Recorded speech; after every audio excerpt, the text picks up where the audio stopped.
Welcome to Martha Runs the World, a podcast with a new take on running, fitness, and all things health-oriented. I'm Martha Hughes, your host, and each week I present a new topic that is of interest to all runners. Hi, and welcome to episode 310 of Martha Runs the World. I almost said 210. It's kind of hard to imagine that I've done this many episodes, but I have. And next month, I will have done 6 years of this podcast. 6 wonderful years. I love doing it. I continue to love doing it each and every week. I have never missed a week. That's right, not one week. Maybe one day I will. Maybe something will happen where I'm not able to get out an episode. But it is not this week. Not now. Maybe in the future. Who knows? But right now, I'm still buzzing along. I'm recording this a few days before Christmas, so I hope you're having a wonderful holiday season. I am. I'm loving this year. I'm loving the decorations. I'm loving the spirit. I'm really excited about it. I am just enjoying everything. I must say that getting past December 16th through the 20th lifted this gigantic weight off my shoulders. The world seems brighter and much more hopeful because of that. Not that I was sad, but I was a little trepidatious about those dates. Last year on the 16th, I had the worst accident of my life. I was in the most pain that I ever was, ever in the history of my life, and I'm kind of old. And on the 20th, I had surgery. I destroyed my shoulder. I fell on a rock on a trail that I know really well, and I just completely destroyed my shoulder, so I had to have that replaced. And I tell you, if you have not had a shoulder injury, the pain of shoulder injuries is worse than any other pain you can imagine. I swear, I've had a lot of injuries. I've had some surgeries, and shoulder pain is just so horrible. It really is. I never realized how awful that pain is, but that's all gone. It's all in the past, and I'm back to doing things, and I'm looking forward to everything. So I'm going to talk about next year. I'm going to talk about what the trends are, what things going forward it might be like. Hopefully, maybe not. I don't know. And I'm going to talk about what I plan to do in 2025. What does the running world think is going to happen next year? I found it interesting because there weren't a lot of predictions. Maybe because things happen so quickly, we don't need to look at the new year because they're happening right now. Things are just so quickly, they come out instantaneously, and we don't need to look to say what's going to happen in the new year because it just is too quick to happen. It isn't like it used to be where you would look ahead, you would get your Runner's World magazine when it was good, and look to see, what's going to happen in the next year, and you would, I would anyway, be so excited about to see what's going on. But it's not like that really anymore. So I had a hard time finding stuff. I found a few things off a few different websites, so I can't really give credit to anybody because there weren't that many. I just had to hunt. I went through like 7, 8 pages of Google just to find enough stuff. So I did find a few things, so we'll go over those for this year. Next year probably won't do it because there's just not enough things, unless it changes. And who knows, maybe it will. The first thing is wearable tech will continue to upgrade and get even more technical. And that probably means more expensive. Of course it does. Watches will continue to get more intuitive. Garmin already rolled out a software update on their higher-end watches that includes auto transition for multi-sport activities like triathlons, that it is able to detect when you've started a different stage and changes activity tracking modes for you without the need to spend time pressing buttons. So it looks like they'll get even more refined to help you plan or adapt in your adventures if you want that. Of course, you're going to pay for that. They have a brand new watch out now that's $1,200. If you don't mind spending that for a watch, go for it. I can't afford that. I'm not going to spend that for a watch.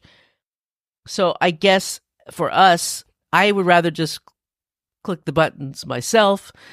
That's fine with me, and spend many, many less hundreds of dollars. I mean, that's less than I pay in rent every month. I don't want to pay that for a watch. That's me. So anyway, you have to decide what is worth it to you.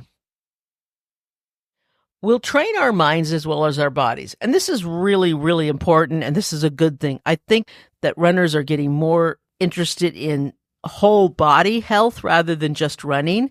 I know that they're getting more into strength training. More and more runners are interested in getting their muscles strong so that they just don't run. They want to be able to not get injured. They want to be able to keep running longer. So that's important. But they also want to keep their minds healthy. And to do that, you really have to focus on your mental health.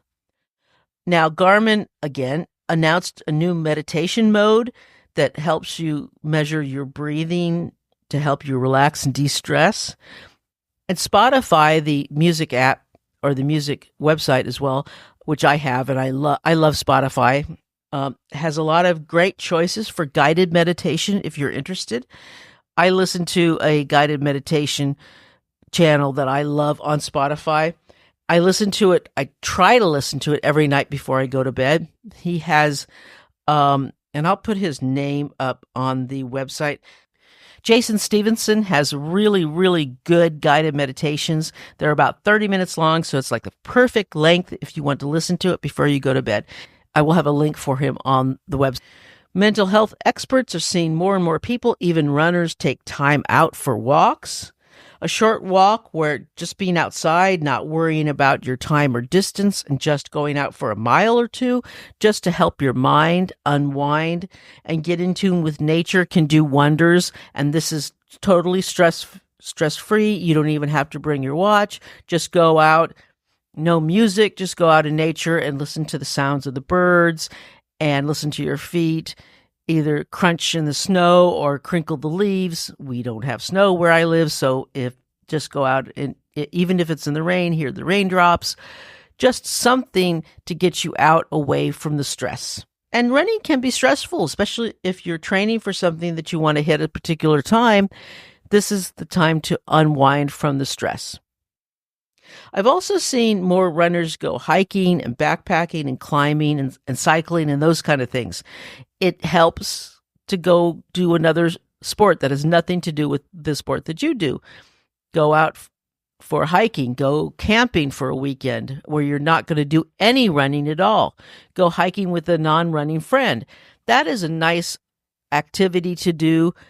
Take your family out for a hike, and it doesn't have to be long, a mile or two. If you've got kids, take them, and they're little, not ready, they don't want to go running with you, take them out for a nice mellow hike. Or if you want to try something a little bit more challenging, I should say, go climbing, go to a climbing gym and try your hand out at that. I did try that at one time. And I realized that I really don't like heights and I really don't like climbing, so I won't do it again. But I did try it. Got to try something once to find out if you like it or not. I have friends who are runners and they've gone backpacking for a couple days and they really enjoy that. I'm going to talk about that in a little bit. There's no reason why we can't do other things besides running. Kayaking, there's another thing that you can try if you want. Now, run clubs will continue to rise. I talked about running clubs in last week. Last week, I talked about 2024 and what was going on in there. And in 2025, there will continue to be a rise in run clubs. If there's a running club near you, and let's be honest, there probably is, you may have noticed them getting bigger. And they will continue to get bigger because a lot of people kind of get intimidated by running by themselves, especially if they're starting out and they like to be around a whole lot of other people who run. Why not? Especially in areas where there's not a park run, and park run is a weekly run on Sundays that was started in the UK, and unfortunately they cut way back because of COVID.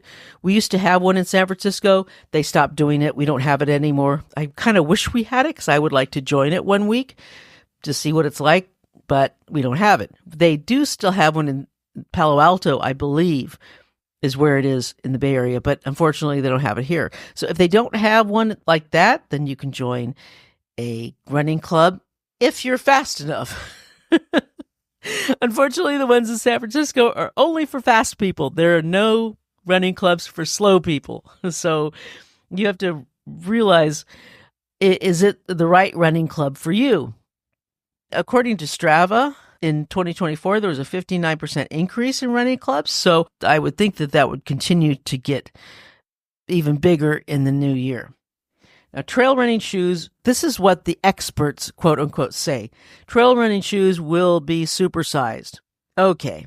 Because of the funny looking, gigantic Nike Elite shoes that they make for speed, then they are probably going to transition into trail running shoes. Choosing a pair of trail running shoes is a very personal decision. And apparently all the experts want you to buy those really gigantic, ugly, and ultra expensive big giant shoes. Why? They don't really have a reason for it, but they just want you to buy them. I guess it's more money, so why not? That's not a good reason for me. The experts say, well, they may help you get faster. May help you. Maybe if you're fast already, they'll give you a little bit of an edge. But for someone who's slow like me, they're not going to help me. They're not going to help me do anything. They're just going to help me be poorer. They're going to help me get rid of my money faster. That's what it will do. It will help me spend my money faster. Okay, that's about all it's going to do. It's not going to help me get faster. Trust me, it's not going to help me at all. So you really don't fall for the marketing if it's not going to help you. If you're fast, okay, it may help you. But if you're not fast, think twice. Is this a marketing campaign? Is this a marketing plan for you to spend more money? Or are these shoes really for you? I would suggest sticking with what you know, sticking with what has helped you, rather than spend $300 on a pair of shoes. Seriously, don't buy the hype unless it's really suits you.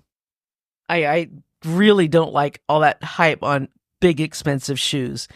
If you're an elite front of the pack person who really relies on getting the edge, I can understand it, but no, not if you're a back of the pack person like me. It doesn't make any sense at all.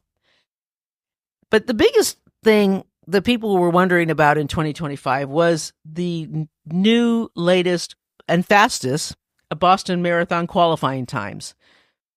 Boston Marathon takes a lot of charity runners. They say 10% of their field is charity runners. Well, that's what the website of Boston says. I've heard from others that it's 20%. So I don't know what the truth is. I don't necessarily believe the Boston Marathon website that it's 10%. I think there's more. The fact is that for everyone, they have to cross the finish line in 6 hours. So it's the last person leaving the start time up to 7 p.m. There's usually about 6 hours. So you have to finish then for charity runners. But to qualify, you can be a charity runner, so you have to donate $5,000 to be a charity runner. To qualify as a timed qualifying runner, those times get faster and faster every year, and they get almost more impossible every year. And that is because they add more and more charity runners. So yeah, they're going to want to get more and more money into the race and less qualifying runners because they don't bring in the money. Sure, you pay your entrance fee, but you don't bring in thousands of dollars to many of the Boston Marathon sponsors. Yeah, it's not something that is talked about much, but I talk about it. I talk about a lot of things that aren't talked about much. There are other races to do. I don't think Boston has the prestige it once has. Again, that's what I'm talking about that many other podcasts will not talk about. So if you really want to qualify for Boston, you better be very, very, very fast. And another one of my own predictions, because of the partnership of UTMB with Ironman, expect maybe one or two more little races to disappear, with UTMB taking over that area and putting in their own race. Because if UTMB puts in their own race in the area, that little race disappears. And that's how it is. That's how they are, and that's how it is. And that's why I will never run a UTMB race. That's just me. That is my decision. You do what you want. However, with that said, I think there are going to be more and more races in 2025 as more and more trail runners get back into racing. And I think that even though maybe because of UTMB, 1 or 2 races might disappear, I think that that more and more smaller races will come up, and that will make up for the disappearance of 1 or 2 by a lot. I think there's going to be a lot more small races, a lot more race companies, and I think that's a really good thing. So never fear. Do not fear. Our races are not going to go away, except maybe 1 or 2 because of UTMB. Other than that, I think there's going to be a ton of them. And I already talked about Starlink in a previous episode, and I think Starlink is just a great, great boon for race companies out in the field, and I think it's just going to continue to be a great boon for those race companies as long as they can afford it, because what a wonderful communication system that is. Okay, that is the year in general in 2025 that I think it's going to be. Now I'm going to talk about my year coming up. Last year at New Year's, I wasn't celebrating anything. I was in bed. Or mostly anyway. I was off work for a couple weeks. I was in complete pain. I was hurting so terribly because of my shoulder. It was really a hard time for me. It was just really, really hard. Physically, mentally, emotionally, it was a really rough time. I just wanted to get better, and it took a long time for me to get better. It really, really did. It was not a fun time at all. Right now, as it is, I have 5 races I want to do. Let me see. 1, 2, 3, 4, 5. Yeah, 5 races I want to do. Maybe a 6th. I'm going to start out the race in early February. I'm going to take my trip down to Boulder City and do the race that I couldn't do last year. I did work at the race, but I didn't do the race, the Bootleg Boogie. I am going to do the 33-mile distance. I was going to do the 50-mile last year, but I'm not prepared to do 50 miles, so I'm going to do 33 miles, which is still 2 miles more than I've ever done before. So that will still be a great race. I'm going to do that in February. I'm going to go down a few days early. I'm going to go down to see a friend in Southern California, and I'm going to stay overnight there, and then I'm going to drive from there to Boulder City. I'm going to do the race, and then I'm going to drive over and stay the night at a hotel resort, and I'm going to see Death Valley for the first time. I've never been to Death Valley. I've lived in California my whole life, never visited Death Valley. I thought that'd be kind of neat to see. And then I'll make my way back home. So it's going to be a nice trip I'm going to be gone a week. It's going to be great. I'm really looking forward to it. The next race I'm going to do is in May. I'm going to go up and do Todd, who is a friend of the show, who was a guest on the show. I'm going to do his race in Napa, the Napa Wilderness Trail Runs. I'm going to do the half marathon distance there. And then in June, I plan to do my first 50-mile, the Cool Moon. I'm going to do that in June. That's in Cool, California. It's up in the foothills. I then plan to take a couple days, and go up to Tahoe and South Lake and enjoy Lake Tahoe. I have to get to Lake Tahoe and the Sierras at least once every year. I love it up there. It's my favorite place in the whole world, so I have to get up there at least once a year. And then in July, there's a race that I may do. I don't know if I'm going to be able to, but I would like to do it, at least the 10K distance. Not sure if I'm going to go farther, but I would really like to do the Great Shasta Rail Trail. It's on the old Rails to Trails. It's a dirt path, like a fire road trail, and it's up by Mount Shasta in McLeod. And I'd like to do that because I would really like to to go do that and take a couple days and go up by the Mount Lassen area and do a backpacking trip overnight. I don't know if I'm going to be able to, but we'll see if I can. Like I said, I don't know if I'm going to have the available funds for that because all these trips are getting a little expensive for me because I have to rent a car. I have to get a hotel room for at least 1 or 2 nights. And I also have gear to buy, which I'm going to talk about in a minute. The next race that I'm going to do is in October. It's called the Mile Madness Endurance Race. And they have different times. It's a mile loop. I've done the race before. The people who Ride to Walk, they used to be called the Ride to Walk, and a new couple took it over and bought it, and now it's called the Mile Madness. So I'm going to be doing that one. That is in Rockland, which is just east of Sacramento, so I plan to do that. And I'd like to do the 24-hour time. I know I'm not going to be able to do 100 miles, but I'd like to go as far as I can. If I do 50, I'm going to do 50 in June, maybe do 60 or 70. That would be nice. Just get myself a little farther. And then in 2026, do my first 100 mile. I think that's a really, really nice course of action. And then after the one in October, do that. And then maybe again, go camping or backpacking for a couple days.